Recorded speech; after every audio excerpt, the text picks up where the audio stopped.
Michelle Vanek was a woman who used to live in Eagle County of Colorado. She had 4 children. She was athletic and in a good physical condition. She had a family friend named Eric Sawyer who had climbed lots of mountains in his lifetime. Michelle always told Eric that whenever he's climbing an easier mountain, she wishes to accompany him. Well, that day finally came. Eric was planning to climb up the Holy Cross mountain when Michelle let him know she wants to come with him. On September 24th of 2005, they started their journey at the Half Moon campground in Eagle County. They were planning to summit and be back before dark. Both hikers had warm clothing, food and water with them. Michelle also brought a pair of ski poles that she was using as a walking sticks. Midway, they suddenly realized they were in a wrong trail, so they switched directions.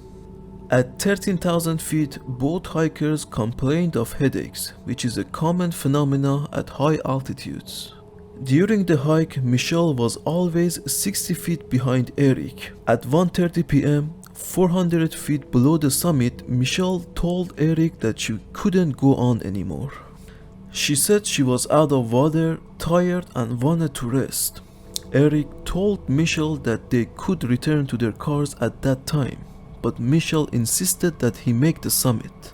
He gave her direction on where they could meet down the trail if she got the energy, or she could wait there.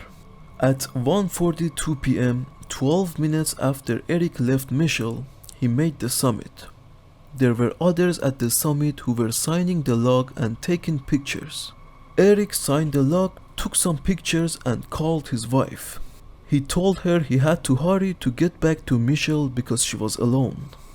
Eric stayed at the summit for only 5 minutes and headed back down. He kept going but didn't see Michelle at the spot he left her. He kept going the trail and changed some trails along the way and backtracked but never saw Michelle. He even asked other hikers if they had seen Michelle, but nobody had seen her descending. Eric continued on Half Moon Trail until he reached the campground, and after not seeing Michelle, he called the authorities. The search for Michelle was known as one of the biggest searches in the history of Colorado State. On the second day of the search, a heavy torrential rain hit the mountain, which slowed down the effort. There were 700 searchers involved in this search. They put 5 search dog teams in where Michelle was hiking. The dog teams had no success. The search and rescue team leader stated it was a mystery where the woman is because he believed they searched every single inch of the area. Authorities interviewed Michelle's husband and he told them Eric was a long-time family friend and he would never harm his wife. In this mountain there are no trees, there is only boulder fields with some steep cliffs. There is not a lot of places for Michelle to hide from the searchers, and why would she want to hide anyway? Michelle Vanek was never found.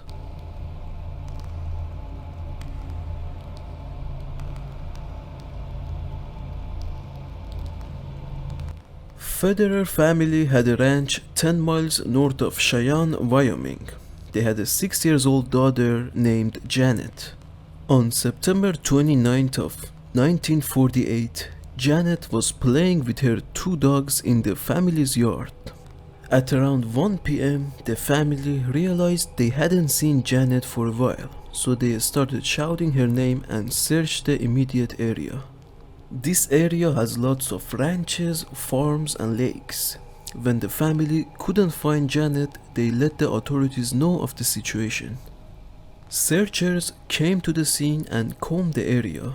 The Federers were shocked they couldn't immediately see or find little Janet. The family were concerned with Janet's health as it was getting dark. Late on the first night, one of the dogs that left with Janet came back to the family ranch without her. The dog would not leave the ranch even when the parents asked it where Janet is. The dog was not going outside the family ranch. The next morning, 800 searchers came to the area to look for Janet. One of the ranchers, Jack Strong, had a plane and flew it up the sky to have a better view of the area. At around 9 a.m., Jack Strong was flying 10 miles north of Janet's residence and thought he saw a large dog in a creek bed. He landed his plane and walked to the creek. When he reached the creek, he found Janet lying against the creek bed. She was alive with her dog nearby. Jack took the girl to Federer's ranch and later to hospital. Doctors stated she was suffering from extreme bruising, scratches and exposure. She was found 11 miles from the ranch she was playing at. Jack said he tried to ask questions from Janet, but she didn't say anything. 800 searchers didn't think Janet could travel 10 miles in 20 hours. That's why they were not in the area she was found. It's hard to believe a 6-year-old girl could travel half a mile per hour for 20 hours non-stop.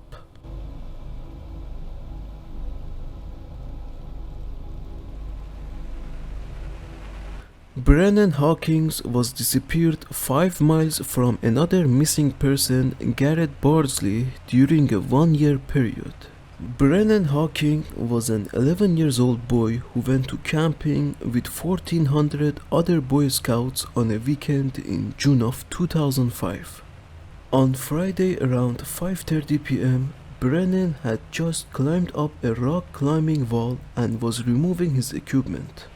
Other people in the area saw him removing his equipment, and that was the last time they saw him. When the leaders realized Brennan was missing, they called the authorities and a search was started.